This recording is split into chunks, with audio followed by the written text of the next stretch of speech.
रहीम। आज बात करूंगा सियासत पे कि पाकिस्तानी सियासत कैसे चल रही है। पाकिस्तानी सियासत ऐसे ही चल रही है जैसे माजी में चलती रही है और चलती आई है। जैसे एक इंतखाबात से पहले माहौल बनता है, एक सियासी जमातें बहुत सारी उम्मीदें दिखाती है, फिर वो वोट लेकर इक़्तिदार में आ जाती है और फिर वो मायूस करती है। इस दफ़ा भी यही हो रहा है, पहले भी यही होता रहा है, इस दफ़ा भी यही हो रहा है।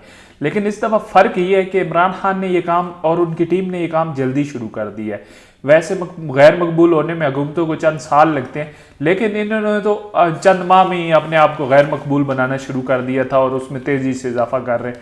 उसकी वजह है फैसल वाडा जैसे लोग हैं, देख लें वो क्या कर रहे हैं। वो उस कम से कम वो जो काम कर रहे हैं, एक फेडरल मिनिस्टर को ये बातें जेब नहीं देती। और अगर इमरान खान इसकी हौसला अफजाई करते हैं तो इस पर अफसोस के अलावा क्या किया जा सकता है।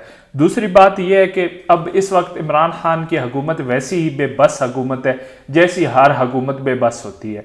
वो थोड़ा बहुत उनका इंटरनेशनली ज़रूर उन्होंने बनाया था अक़वाम मुत्तहिदा की तकरीर से, लेकिन उसके बाद जो सऊदीज़ ने किया और हमें फिर समिट कोलालमपुर समिट में शिरकत ना करना आखिरी वक्त में हमने अपने आप को किया, तो उस हवाले से जो कुछ हुआ वो ज़ाहिर है जो कुछ इज़्ज़त कमाई थी वो भी खाक में मिल गई। अब अंदरूनी सतह पे भी ऐसा कुछ नहीं है जो बेच सके, क्योंकि NRO एहतसाब वो भी अब बातें इमरान खान भूल गए। अब पता नहीं क्यों वो तकरीरों में वो बातें नहीं करते, अब वो बातें करते हैं जो हर हुक्मरान किया करता है कि ये बेहतरी का साल है, हमने ये कर लिया, हम वो करने जा रहे हैं। तो पहले माजी के हुक्मरानों से इख्तलाफ यही था, तनकीद इसलिए होती थी कि अगर आप हुक्मरान होकर ये कह रहे हैं कि करेंगे तो फिर कब करेंगे आप क्या। अगली दफ़ा तो इमरान खान भी अब यही हर बात पे कहते हैं करेंगे, भाई इक़्तिदार मिला है जो करना है करें, लेकिन ऐसा नहीं है। और इसकी दूसरी वजह सारा कसूर इमरान खान का ज़ाहिर है इस वजह से है कि अपनी टीम का इंतखाब तो उन्होंने किया है। जैसे गवर्नर पंजाब साहब हैं चौधरी सरवर साहब, वो जी बरतानिया से आए हुए सियासतदान है, जहाँ बड़ी अच्छी सियासत होती है जी।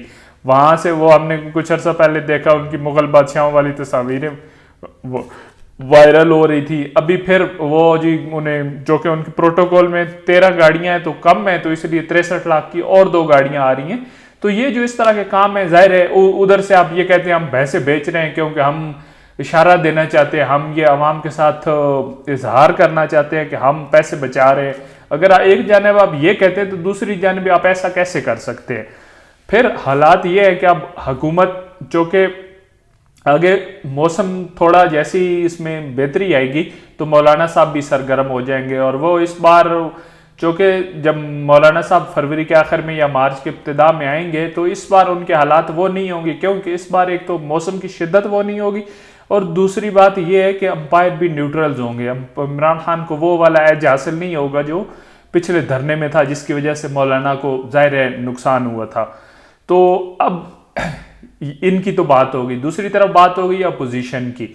अपोजिशन जमातें मुस्लिम लीग नून की ये सूरत हाल है कि उन्हें पता नहीं है किसने क्या फैसला किया, क्यों किया, एक दूसरे से छुपाते फिरते हैं। सियासी जमातें हलफ लेती हैं, ये कौन सी सियासत हो रही है। तो फिर दूसरा खाकान अब्बासी साबिक वज़ीर-ए-आज़म है, नून लीग के अहम रहनुमा हैं, तो उन्हें देख के ख्वाजा आसिफ और राना सनाउल्लाह वगैरह असम्बली में कल छुपते फिरते थे। तो ये जो बातें हैं ज़ाहिर है ये आसान नहीं है। नून लीग के लिए ये एक मुश्किल फेज़ है कि वो आपस में ही लगे, अंदरूनी लड़ाई ज़्यादा वाज़ेह हो रही है। फिर उसके बाद पीपल्स पार्टी है, पीपल्स पार्टी भी अभी आसिफ जरदारी और बिलावल भुट्टो गुड काप बैड काप वाली ट्रैक पे चल रहे हैं। वो वालिद साहब कुछ कहते हैं तो बेटा कुछ कर देता है, बेटा कुछ कहता है तो वालिद साहब कुछ कर देते हैं। अब ये मिली भगत है या उसूली तौर पे ऐसा होता है, ये जाहिर है वक्त लगेगा, क्योंकि शरीफ बरदरान करते हैं। अब लोगों को पैटर्न समझ आ गया है वक्त के साथ कि ये मिल के करते हैं सारा कुछ। लेकिन आसिफ जरदारी और बिलावल के दरमियान ये पार्टनरशिप जो कि इसी कुछ अरसे में शुरू हुई है, तो इस वजह से यह इतनी वाज़ेह नहीं है, अभी नज़र नहीं आती। तो ये सूरत हाल है। लेकिन अपोजिशन जैसे ये है, इसका नुकसान ये हुआ है सिर्फ अपोजिशन नहीं बल्कि बड़ी सियासी जमातों जिसमें तहरीक इंसाफ भी शामिल है, मुस्लिम लीग नून भी और पीपल्स पार्टी भी, कि अब तहरीक इंसाफ से जहाँ इत्तेहादी जमातें नाराज़ हैं वो एक अलग बात है, वो हुकूमत में होती हैं, ज़ाहिर है उनका वो इसी से ही छोटी जमातों ने ऐसी ही अपनी इंपॉर्टेंस दिलानी होती। लेकिन ये जो अपोजिशन की जमातों ने जैसे मौलाना फजलुर रहमान, ANP, महमूद खान अचकज़ई, इन्हें बिल्कुल इन्होंने कॉर्नर किया है। तो उससे नुकसान ये हुआ कि अब वो ये सोचने लग गए हैं कि इकट्ठे हों। फिर जब वो इकट्ठे होंगे तो उनके साथ वो ग्रोह भी इकट्ठे हो जाएंगे जो शायद सियासी ना हो, اور یہ جب جماعتیں بڑی جماعتوں کے ساتھ ہوتی ہیں تو بہت ساری ایسی باتیں نہیں کہتی جو غیر مقبول ہوں، یا بے شک وہ ایک محدود طبقے میں مقبول ہوں، لیکن وہ جو ناگوار گزرے ہیں اداروں میں یا شخصیات میں، کیوں کہ اس طرح قبولیت نہیں ہوتی، انہیں بھی ڈر ہوتا ہے کہ اگر ہم نے یہ بات کی تو بڑی سیاسی جماعتوں سے آئسولیٹ ہو جائیں گے. لیکن بڑی جماعتیں جب خود یہی کام کر دیں گی تو وہ سیاست کے لیے اچھا نہیں ہوگا. تو یہ بڑا اہم فیکٹر ہے. یہ ابھی ہو رہا ہے، ہمارے سامنے ہو رہا ہے، لیکن بڑی جماعتیں اپنے مسائل میں ایسی الجھی ہیں.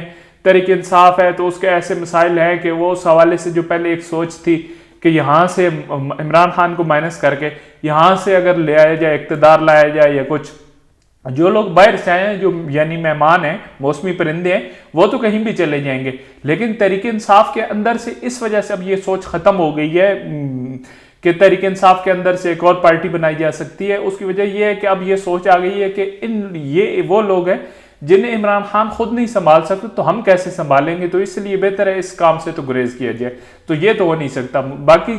باقی جماعتیں دوسروں کو ساتھ لے کے چلنا یا سیاست میں آگے چلنا وہ تو بڑی دور کی بات ہے. ابھی جو ان کے معاملات ہیں یہ خطرناک ہیں اور یہ کوئی اچھے نہیں ہیں. تو یہ سیاست بے شک سارے کریں، لیکن ایسے کام نہ کریں جس سے ملک کا، سیاست کا نقصان ہو، عوام کا نقصان ہو. اور اس وقت جو سیاست چل رہی ہے، جو سیاسی ماحول چل رہا ہے، جو اس میں تلخی ہے، بے شک ظاہری سارے بظاہر اچھا نظر آ رہا ہے، لیکن ایسا نہیں ہے. یہ جو چند ماہ میں کہیں سے کوئی وعدے دلائے جا رہے ہیں، جو کچھ ہو رہا ہے، یہ سیاست کے لیے اچھا نہیں ہے. وہ لوگ جو سارے ہمیشہ یہی کہتے رہے کہ انسٹیبلٹی نقصان دہ ہوتی ہے معیشت کے لیے، اگر انسٹیبلٹی کی وہ حوصلہ افزائی کرتے ہیں تو یہ اچھی بات نہیں ہے. باقی سیاستدانوں کو ووٹ پہ یقین رکھنا چاہیے، ووٹ لینا چاہیے اور پھر اس کی قدر کرنی چاہیے. اگر کوئی نہیں کرتا، کارکردگی نہیں دکھاتا، تو ظاہر ہے اس کا انجام اچھا نہیں ہوتا. کاف لیگ سے لے کے نون لیگ تک انجام سامنے، اور عمران خان کے ساتھ بھی یہی ہوگا. اگر انہوں نے کارکردگی نہ دکھائی تو اس کے علاوہ جو ان کے ساتھ ہو، جو وہ مرضی باتیں کرتے رہے، وہ انہیں عالمی سطح پہ جتنا بڑا لیڈر بھی مان جائے، عوام دوبارہ ووٹ نہیں دیں گے.